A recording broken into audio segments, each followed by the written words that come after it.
Northern Consensus Movement again reiterated their stand to stand against any Southern president come 2023 as the governors in the South oppose open grazing, which is livelihood of Fulanis in the North.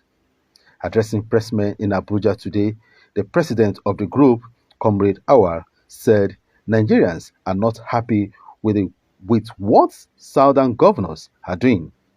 He said the Northerners will not accept to vote anyone that is not from the North in 2023 with the arrangement of opposing open grazing. Deliberately refuse to adhere to the provision that the president is trying to make just because they have an innermost plan. They have a plan, they have a thinking, they have a motive that they are trying to execute. That is the reason why they decided to refuse to comply with that. And in any case, this is a political situation.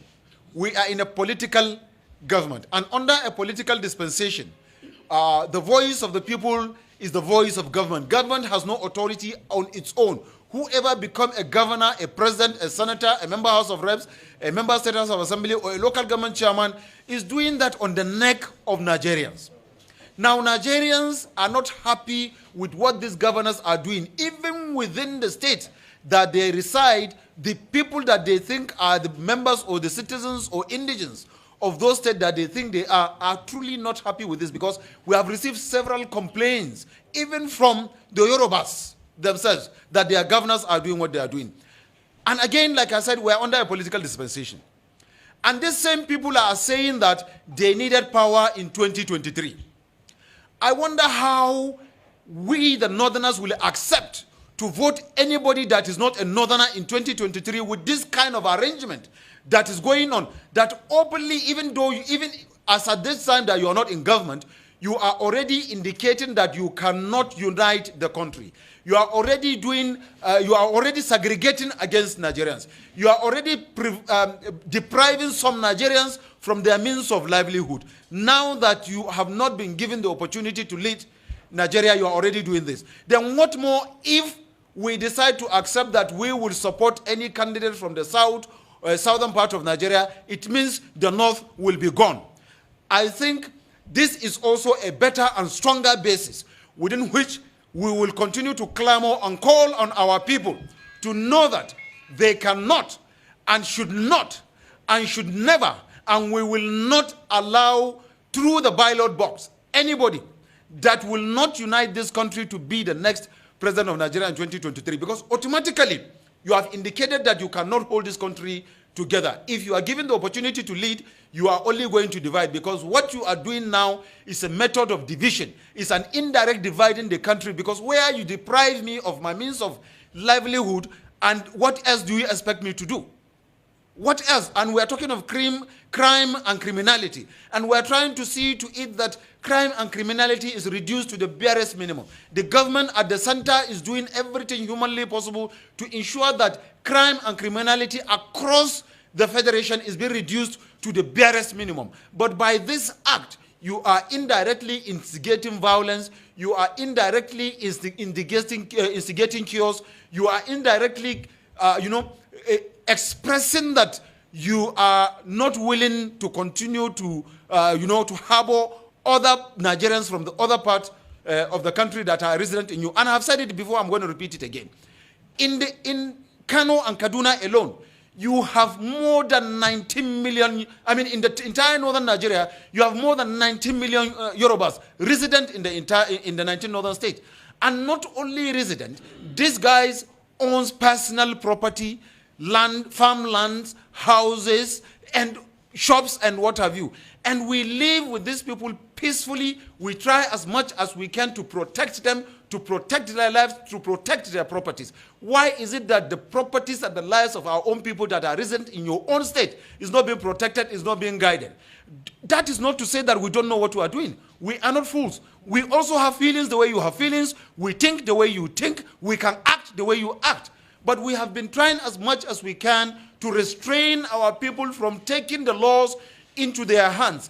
And by what you are doing, you are instigating violence. So we are saying that the southern governors should go back and have a rethink of this their policy. We don't have problem with their policy for as long as they are going to provide an alternative for our people that are resident there, most especially with this grazing issue. If you are going to provide alternative for the Fulanis, build grazing reserves for them, and then let them go into the grazing reserve and be paying you on meritorium, or even if it is rent on a monthly basis. But you are passing a law that says you do not want to see a single cow moving on the street. You do not want to see a single cow moving on the street, and you do not provide an alternative for them. For God's sake, how will they feed those animals? How? How will they be able to feed these animals? And you keep on arresting these animals and also charging fees. Arresting, charging, and collecting fees from the Fulani nomads that are innocently trying to find a way of putting ends together. We are saying no to this, and we're also made to understand a lot of these charges that were being given, there's even no receipt for the charges. You only charge them, and at the end of the day, they leave. You leave, arrest their cows, and then charge them exorbitantly before releasing the cows, and the next 3 days you come back and re-arrest again. This is not the best way of revenue generation. If you want to generate revenue, you should build ranches. After building the ranches, then you can enact your law, then push the Fulanis into the ranch. Those that refuse to obey those laws, we now know that they deliberately refuse to obey the laws, and we are law-abiding citizens. Northerners are law-abiding. We are Nigerians. We believe in Nigeria. We respect the laws of Nigeria. We will never break the law. We will never support breaking the law of the Federation, but you should also not instigate breaking the law, because what you are doing, you are instigating violence indirectly. With this, I will rest my case. Gentlemen of the press, if you have any question, I'm here to answer. That is the stand of... What is the stand of the group towards that? That's not just the group. We speak for Northern Nigeria. This is... The stand of Northern Nigeria... The stand of Northern Nigeria in 2023 is that the North still have a balance of 4 years and will continue. We will make sure that we balance of our 4 years before moving power. We were even beginning to think that we can consider our brothers, because politics is all about number. We have the numbers. We have the numbers, we have the voting strength.